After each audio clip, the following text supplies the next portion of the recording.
Salut tout le monde! Aujourd'hui nous allons à la rencontre de Fabrice et Géraldine Babu et leur élevage d'ariégeois. Mais dans un premier temps, nous allons rencontrer Fabrice sur le terrain dans sa boutique Nature Dog. C'est parti!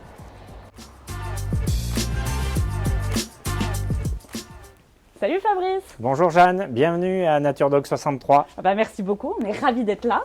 Alors est-ce que tu peux nous dire qui tu es et ce que tu fais?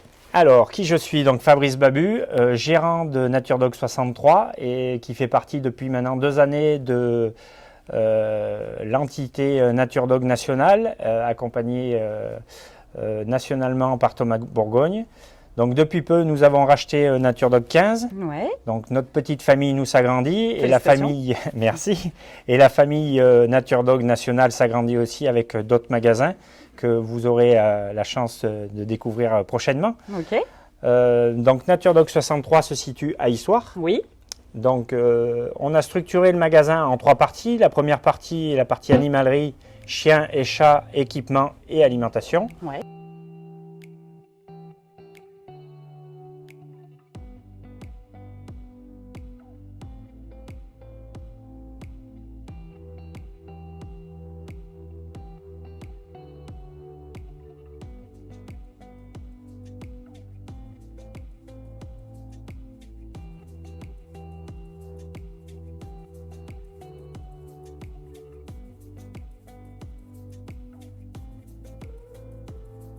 Et dans la deuxième partie, nous avons le chaussin avec le textile, montagne et chasse.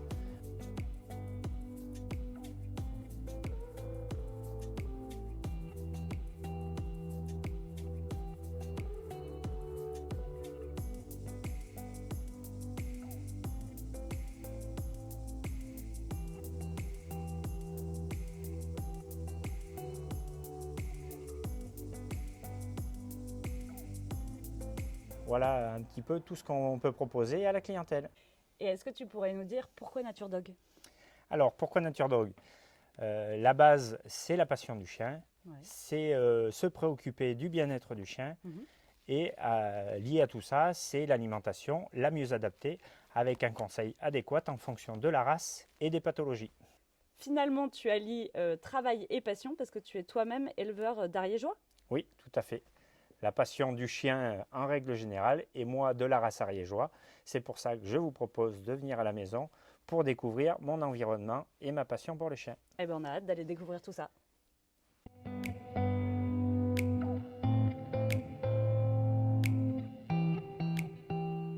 Alors nous voici au cœur de l'élevage d'ariégeois de Fabrice et Géraldine Babu.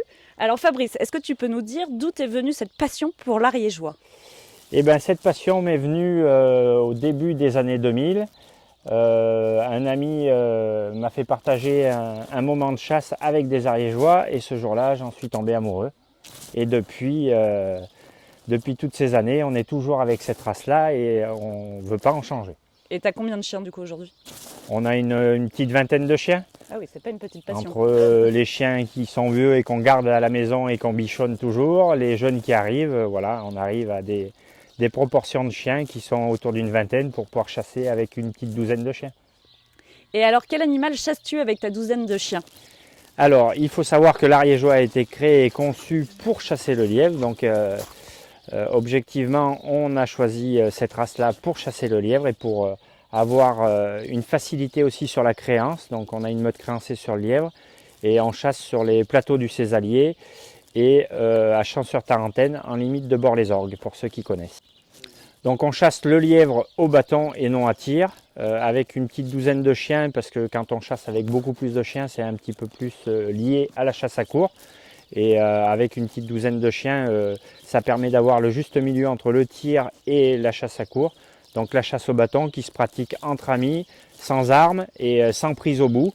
Donc réellement pour le plaisir et pour faire remonter un petit peu les qualités individuelles du chien au sein de la meute.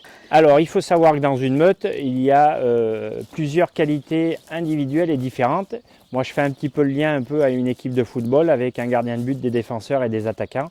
Dans une meute, on a des chiens chauds, des chiens froids, des chiens rapprocheurs, des chiens lanceurs, des chiens qui sont beaucoup plus aptes à à relever les défauts sur l'amener. Donc voilà, dans une équipe de 10-12 chiens, chaque chien est un petit peu différent et sont complémentaires tout au long du déroulement de la chasse.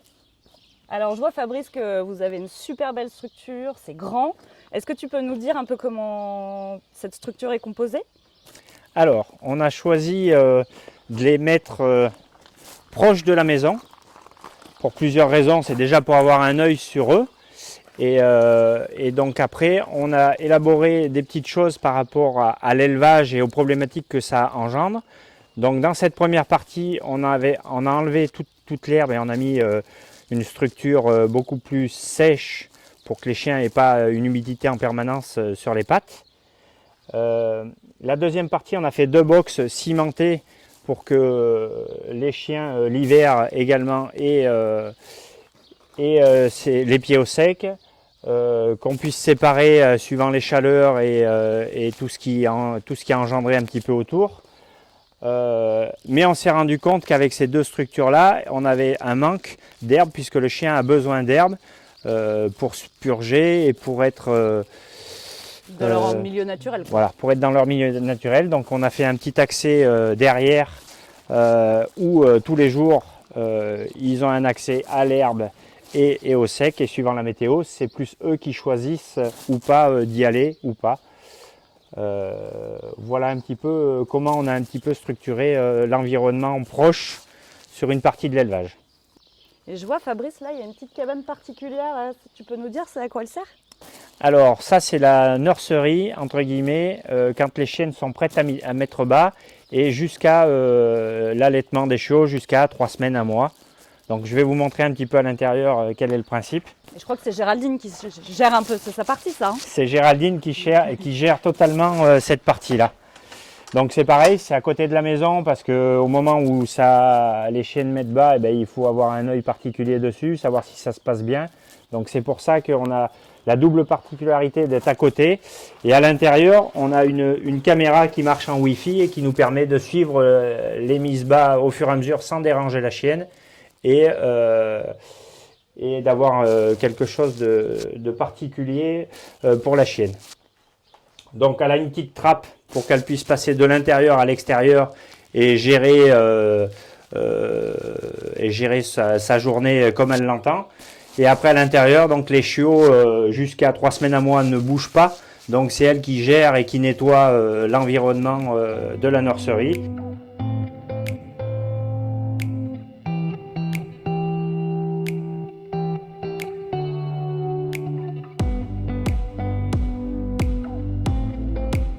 Alors là Fabrice, qui vas-tu nous présenter?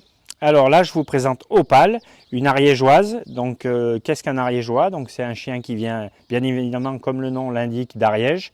Donc, c'est un demi-sang en Ariège qui a été créé avec un briquet d'Ariège et avec un chien d'ordre. Donc, le chien d'ordre, c'est ou un gascon saintongeois ou un petit bleu de Gascogne croisé avec un briquet d'Ariège, ce qui nous a donné un ariégeois. Alors, spécificité physique, donc il faut que les oreilles arrivent à la pointe de la truffe.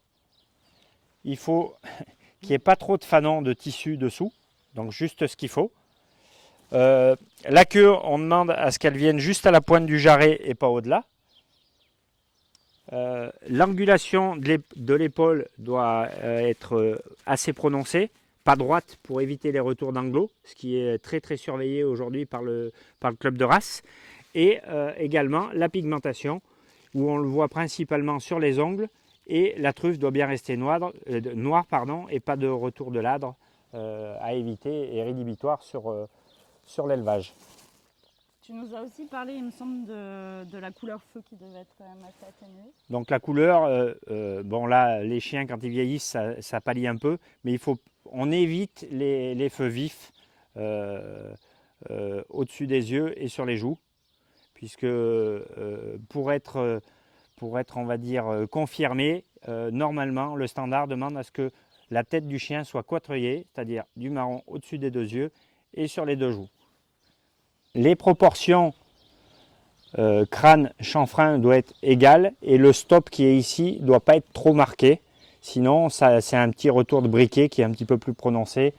Voilà ce qui est recherché réellement dans dans le standard de l'ariégeois. Donc on voit que Opale est maman aujourd'hui, donc vous avez eu une portée. Tu fais combien de portées par an, Fabrice? Alors nous on est des petits éleveurs amateurs, on fait une portée par an maximum et on élève juste ce qu'il faut pour une chienne, c'est-à-dire que nous l'idéal c'est 6 chiots, parce qu'une chienne déjà c'est assez intense pour elle l'élevage et on évite qu'ils aient plus de chiots à s'occuper. Bon, bah, on va aller voir sa progéniture. Ouais.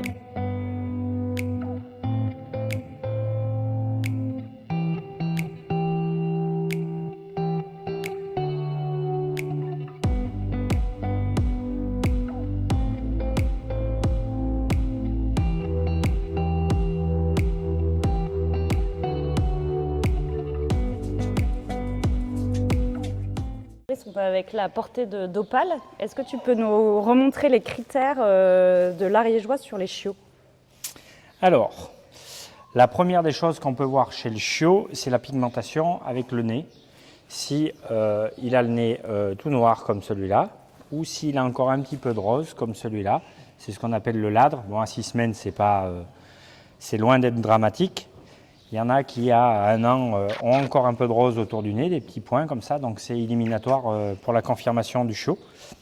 Après, ce qu'on demande au chiot et ce qu'il faut regarder, parce que les défauts sont petits, mais ils vont grossir avec la croissance. Donc ce qu'il faut qu'on regarde, c'est la proportion et la largeur du crâne. Il faut que la proportion soit relativement régulière et non comme avec celui-là, vous voyez. Le crâne est légèrement plus large par rapport au chanfrein.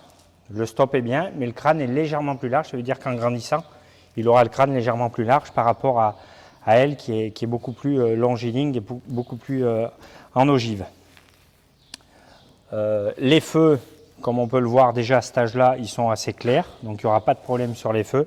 Et les pigmentations des ongles se fait dans un deuxième temps, elle ne peut pas se voir dans ce premier critère. Alors après, ce qui est compliqué aussi à cet âge, c'est de voir un peu la construction et l'arrière-main. Donc l'arrière-main, c'est-à-dire qu'il faut que ça reste relativement carré derrière et qu'il n'y ait pas trop de la croupe, c'est ici, qu'elle ne soit pas trop avalée, donc qu'elle ne descende pas trop comme ceci. Donc c'est un peu compliqué à cet âge. On peut voir déjà que sur certains, on voit déjà que l'arrière-main est déjà bien meilleure. Bon, c'est un mâle, donc en général, les arrière-mains de mâle sont légèrement meilleures. Voilà un petit peu qu'est-ce qu'on peut dire à cet âge-là et sur ce qu'on peut regarder. Les dents, objectivement, on peut les regarder, mais on sait très bien qu'elles vont tomber et qu'elles vont repousser derrière. Mais on peut voir déjà s'il y a vraiment une grosse dégénérescence entre la mâchoire d'en haut et la mâchoire d'en bas. Il ne faut pas du tout d'espace. Voilà un petit peu ce qu'on peut regarder déjà à cet âge-là. Donc là, ils sont en phase de sevrage. Depuis 15 jours, on leur donne croquettes humidifiées avec du lait. Donc là, on a arrêté le lait maintenant. Et on met la maman toute la nuit et un peu à midi et un peu sur le repas, avant de leur donner le repas du soir, pour qu'ils tètent, puisqu'elle a un peu de lait encore. Donc ça permet d'amorcer le sevrage. Voilà, et bien sûr, vermifuge 1 fois par semaine pour les petits lolos. Est-ce que tu peux nous parler un peu du comportement de l'ariégeois? Alors, le comportement de l'ariégeois est un chien, comme vous pouvez le voir, très très sympathique, facile, proche de l'homme, dans le contact, au dressage, réceptionne vraiment bien les ordres et les assimile réellement facilement. Bon, il y a forcément des cas particuliers, mais dans l'ensemble, c'est une race qui est très très facile. C'est un super chien de compagnie parce que le chien de chasse, au-delà de la chasse, 6 mois de l'année, on l'a à la maison. Il faut quand même que ça soit sociable, que ce soit avec les enfants, que ce soit avec les non-chasseurs et avec nous. On prend beaucoup de plaisir à partager du temps avec eux. Et après, sur les critères, comme je vous ai dit tout à l'heure, de chasse, c'est une vraie équipe de foot. Par contre, ça reste une race française qui pour moi est apte à chasser 3 jours par semaine, mais pas plus. Elle n'est pas capable d'encaisser des chasses comme peuvent le faire des anglos ou des races anglaises. Déjà que c'est des chiens qui n'ont pas une estimation de vie au-delà de 10 ans ou très très rarement, sur des cas particuliers quand on les ménage aussi. Donc voilà, il faut en prendre soin, il faut apprécier déjà de chasser 3 jours par semaine avec eux. c'est bien. Bon bah Géraldine et Fabrice, un grand merci de nous avoir reçus aujourd'hui. On était ravis de découvrir l'Ariégeois. Eh ben, merci à vous d'être venus, de nous avoir accordé un petit peu aussi de votre temps. Donc c'est sympathique d'avoir mis en avant un petit peu notre race. Et puis eh ben, on vous invite à venir voir l'étape suivante, venir nous voir et voir nos Ariégeois au travail. Bon bah, de belles aventures à vous pour Nature Dog et pour l'élevage. Voilà. Allez loulou! Merci. Merci.